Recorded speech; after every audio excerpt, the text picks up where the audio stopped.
마태복음 1장 11절 12절 우리 같이 읽겠습니다.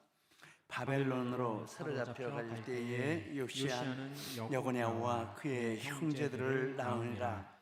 바벨론으로 사로잡혀 간 후에 여고냐는 스알디엘을 낳고 스알디엘은 스룹바벨을 낳고. 아멘. 할렐루야. 오늘도 우리 하나님 앞에 예배의 자리를 우리 하나님 축복해 주셨습니다. 이 자리에 하나님 함께 하시는 줄 믿습니다. 오늘 말씀은 요시야부터 스룹바벨까지 이런 제목을 잡았습니다. 두 절에 대수의 요시야부터 스룹바벨까지 이 대수가 나오고 있습니다.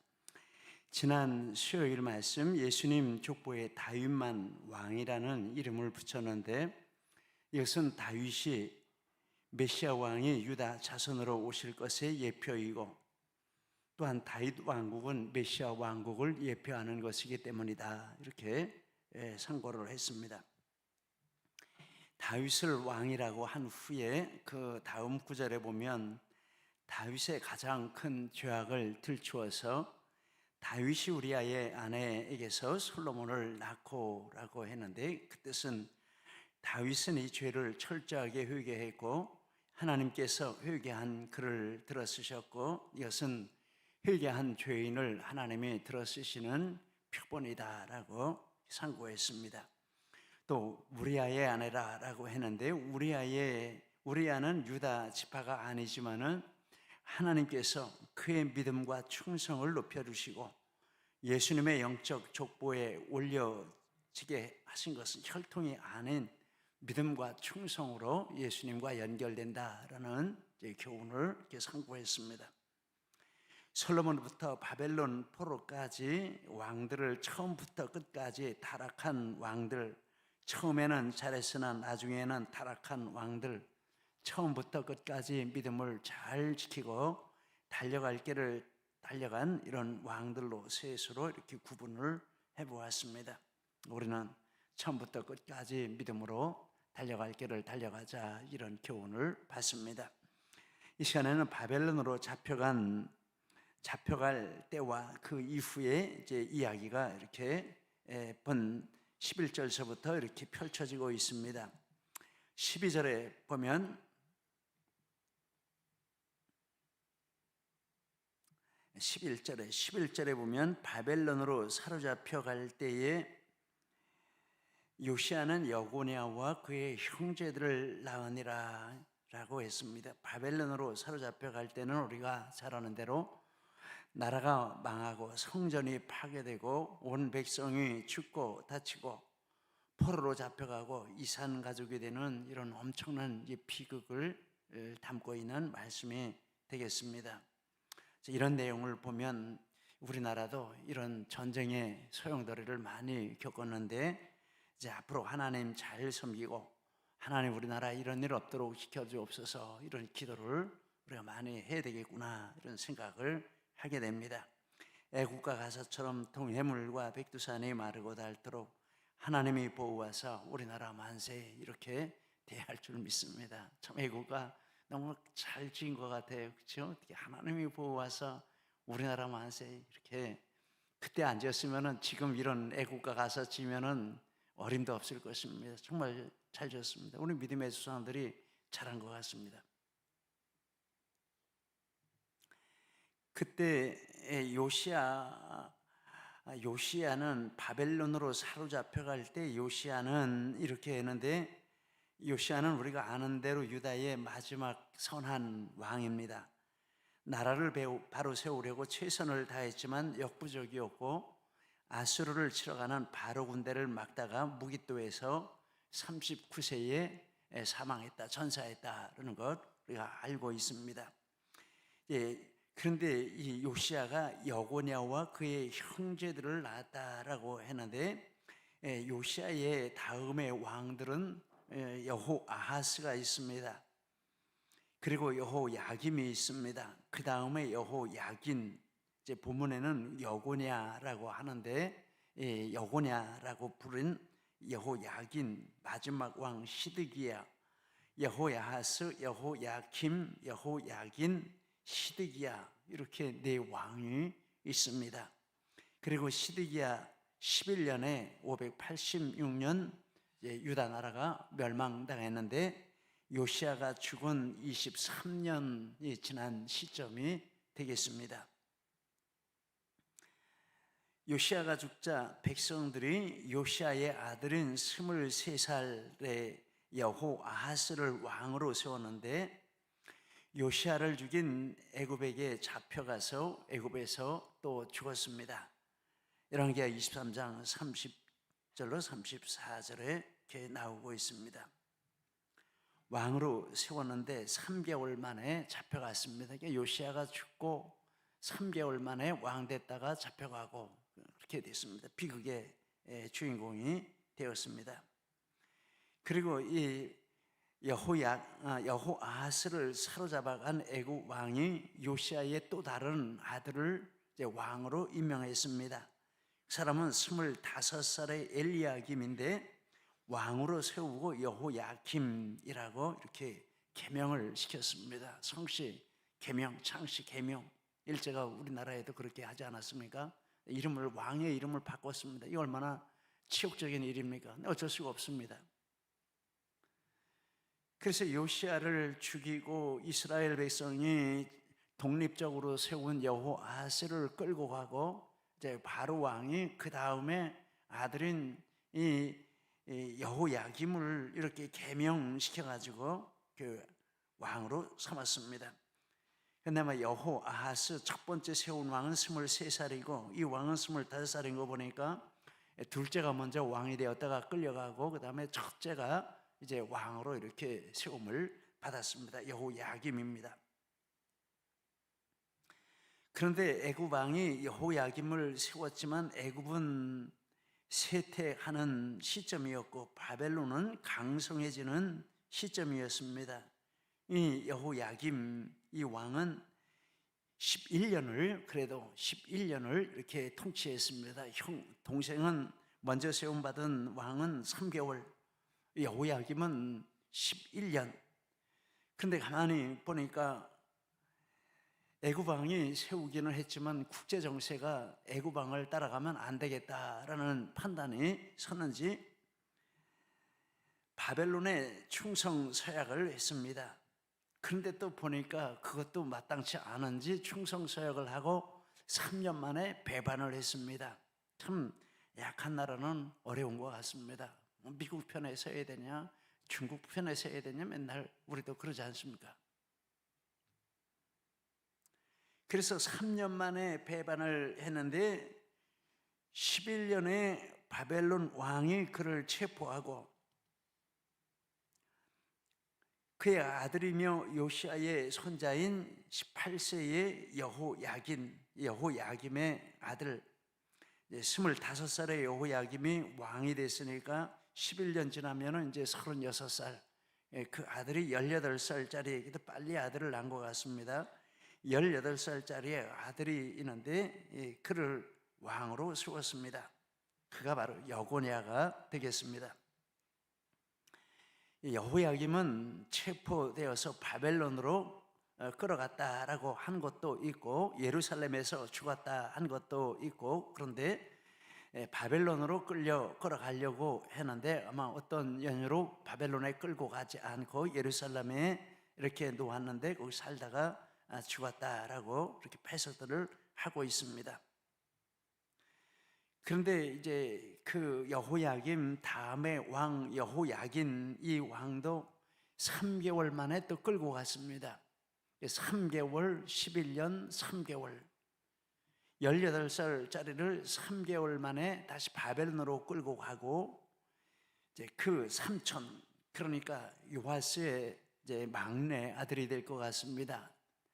삼촌인 21살짜리 시드기야를 왕으로 세웠고 시드기야가 11년을 통치를 했습니다. 그러니까 3개월 11년, 3개월 11년 합하면은 한 23년 정도 되는데 이 시드기야 11년 말에 11년째 되는 해에 나라가 망했는데 시드기야는 바벨론을 섬기라는 예레미야 등 선지자들의 말을 듣지 않고 반 바벨론 친 애굽 정책을 펴다가 바벨론이 예루살렘을 포위했고 시드기야 11년 4월 9일에 성이 함락되고 이제 완전하게 멸망했습니다. 그리고 시드기야는 바벨론의 포로로 끌려가고, 그래서 이때 예루살렘 성전이 완전히 파괴되고 수많은 백성들이 살해당하고 포로로 잡혀가고 나라는 망하고 그렇게 됐습니다. 이것이 586년에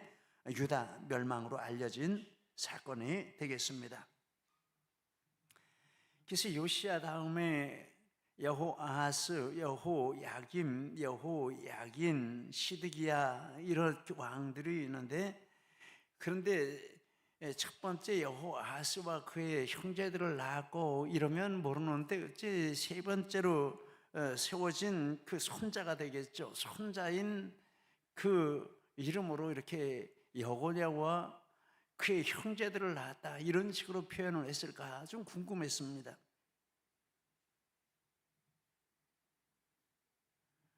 왜 바벨론으로 사로잡혀갈 때 요시야는 여고냐와 그의 형제들을 낳으니라 이런 표현을 했을까?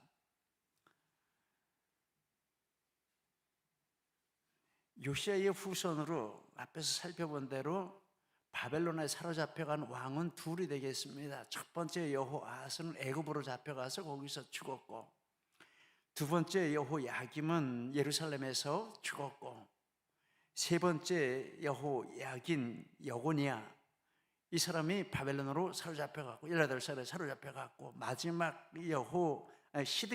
시드기야가 바벨론으로 사로잡혀갔습니다. 두 사람이 사로잡혀간 상황을 보면 시드기야는 다음과 같습니다.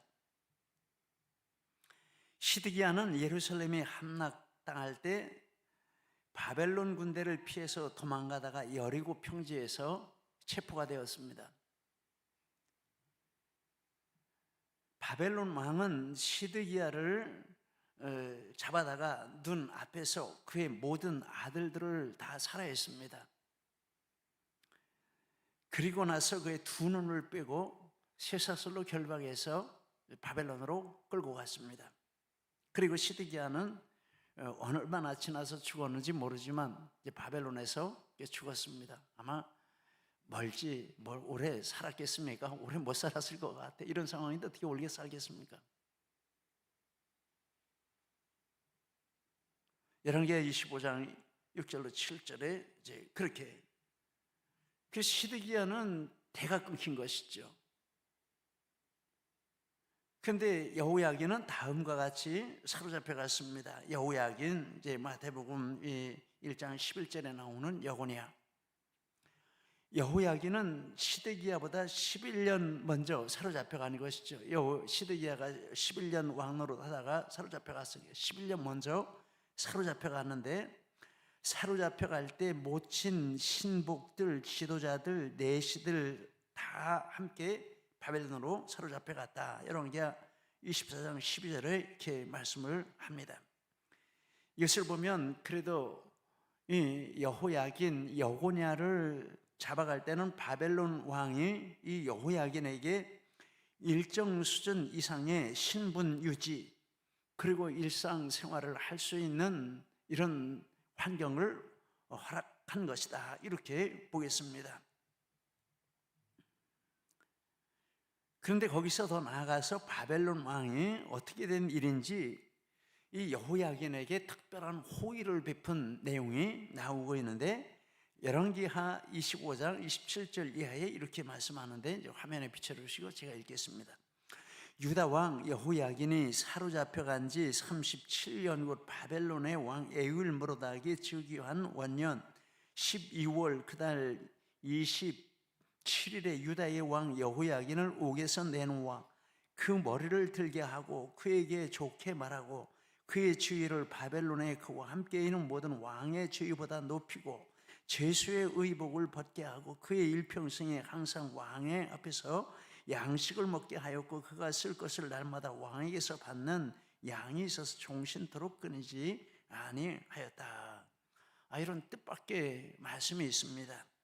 이 내용은 다음과 같은 사실을 보게 되는데, 첫째, 여호야긴이 포로 되어 가고 나서 최소한 37년 이상을 생존했다라고 하겠습니다.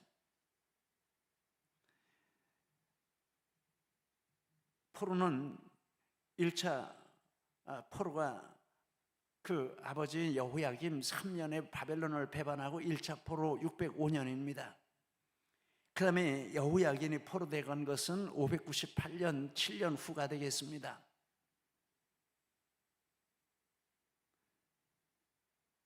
그래서 598년부터 7년 후 시드기야가 11년 했으면 11년 빼면은 26년, 시드기야 죽고 나서도 26년을 더 살고 70년 포로 생활에서 돌아온다라는 것은 605년 첫 번째서부터 계산을 합니다. 그러면 70년에 반도 훨씬 더 살았습니다. 37년 동안 살았으니까. 그 37년째 되는 해에 그렇게 했으니까 그 후에 몇 년을 더 살았는지 그거는 모르는 거죠. 상당한 좋은 환경이 됐으니까 더 오래 살았을 것이다, 이렇게 생각을 하게 됩니다. 그리고 37년 후 그때부터는 다른 왕들보다 훨씬 우월하게 이 왕의 대우를 받았다라고 말씀합니다. 그 전에도 제수의 신분이었지만 잡혀갈 때 이렇게 규모 있게 잡혀간 것으로 보면 막 이렇게 특별 대우를 받고 지냈다라고 보는 것이 맞겠습니다. 그런데 그 후에 더 특별한 대우를 해줬고, 이 나라가 바벨론에서 바사 왕국으로 바뀌었는데도 더욱이려 바사 왕국이 우대하는 이런 일을 했습니다. 아마 나라의 어떤 이런 정책 방향이었는지 잘 모르겠습니다. 이렇게 여호야긴이 이런 대우를 받은 것은 여호야긴뿐만 아니라 그의 자녀들도 함께 특별한 대우를 받았다, 이렇게 보는 것이 맞겠죠. 여호야긴만 대우해주고 딴 사람 안 했다, 이렇게 자식들 안 했다, 이렇게 볼 수는 없는 거죠.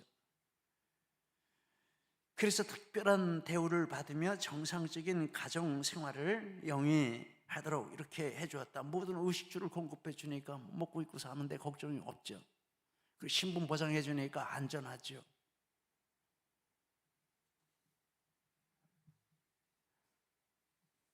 이것은 하나님께서 이러한 특별한 은혜로 다윗 왕가의 이 메시아 혈통을 이렇게 보호해 주셨다라는 이제 은혜도 보게 됩니다. 그런데 그렇게 해서 이 요시아의 혈통이 이어진 그 아들은 요시야, 여호야김, 여호야긴, 그리고 이제 뒤로 이렇게 흘러내려가는 것이 되겠습니다. 그래서 바벨론으로 잡혀가서 생존해 있으면서 자녀들을 낳고 후손을 연결한 사람이 바로 여호야긴, 즉 여고냐라고 하는 이 사람이죠. 이렇게 상고를 해보면 이 12절에 바벨론으로 사로잡혀갈 때 요시아는 여고냐와 그의 형제들을 낳으니라, 이 말씀이 이렇게 이해가 되겠구나, 이런 생각을 하게 됩니다. 이것이 마태 11절에 기록한 이 구절에 담긴 은혜다라고 하겠습니다. 그리고 바벨론에 사로잡혀간 후에 여고냐는 스알디엘을 낳고 스알디엘은 스룹바벨을 낳았다, 12절에 제 말씀을 하고 있습니다. 이게 스룹바벨이 나옵니다. 그 유명한 스룹바벨, 우리가 알고 있는 스룹바벨, 유다가 포로된 다음에 하나님께서 바사왕 고레스로 유다로 귀환해서 성전을 건축하도록 조서를 내리게 하셨습니다. 에스라 1장 1절로 3절, 이게 이제 70년 후에 일어나는 일이죠. 이때 하나님의 감동을 받은 유다 백성들을 인도한 1차 귀환을 인도한 인물이 바로 이 스룹바벨이 되겠습니다.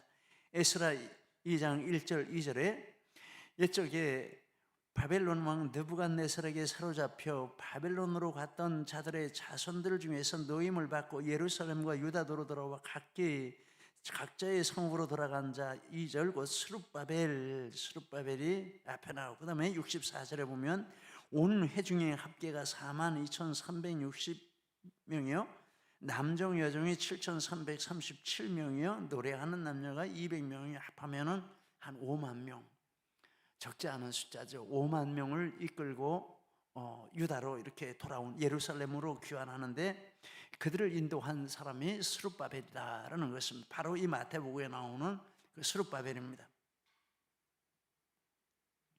기스포로 70년 후에 1차 유다 백성의 귀환을 인도한 큰 사명을 이 스룹바벨이 감당을 했다라는 것입니다.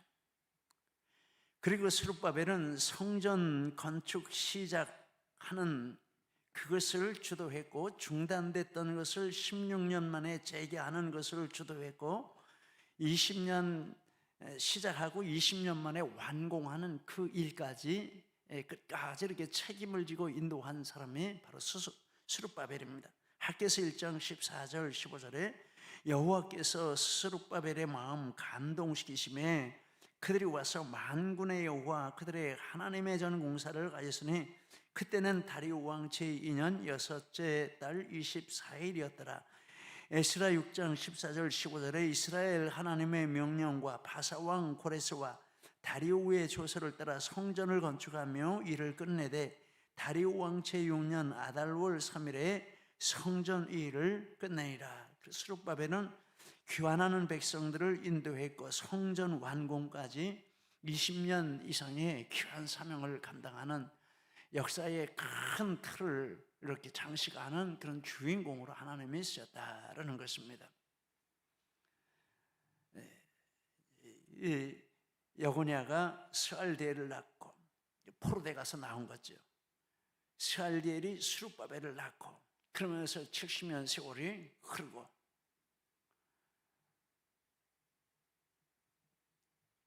그런데 스룹바벨을 보면 스룹바벨은 고레스 왕으로부터 유다 총독으로 임명을 받았다라고 나옵니다. 학개서 1장 1절에 다리오 왕 2년 6월 곧 그 달 초하루에 여호와의 말씀이 선지자 학개로 말미암아 스알디엘의 아들 유다 총독 스룹바벨과 여호사닥의 아들 대제사장 여호수아에게 임하니라. 그러니까 신분의 특권을 드린 거죠. 다른 사람 세울 수도 있지 않습니까? 그런데 그렇게 하지 않고 이 여고냐의 손자를 이렇게 임명하고 또 아들에게도 어떤 특별한 게 구줬겠죠.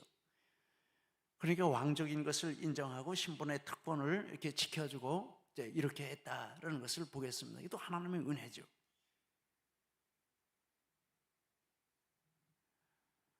모세가 출애굽할 때 이스라엘을 이끌고 가나안 땅에 들어온 것처럼 이제 선지서에 보면 제2의 출애굽으로 이렇게 바벨론에서 돌아오는 것을 말하는데, 그렇게 보면 스룹바벨은 제2의 모세라 이렇게 말할 수 있습니다. 모세가 성막을 지었다면 스룹바벨은 스룹바벨 성전을 건축한 것이죠.